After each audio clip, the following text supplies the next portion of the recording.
Isa itong suryaan? About love life. Pwede na ba ng mama magpapa? Dili, dagay. Tapos nga naman ang suryaan na ito nang dili pwede. Ah, sige, pwede na lang. Sige, pwede na lang. Pila na ka ba karelasyon? Ko, no?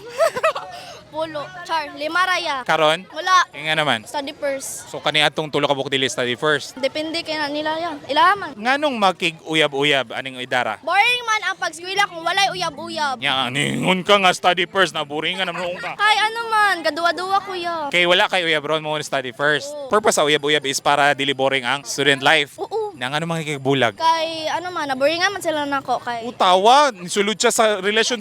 Kay boring, nya karon nisulod na buringan na Ano po. may naboringan ako? Ako wala. So boring ka pakatawo. Dili. Una nga nung gibulagan kang giburingan man lagi sila nimo. For happiness ako na kuya. For happiness. O, dalaan ako ba? Wow, itsa-itsa ka.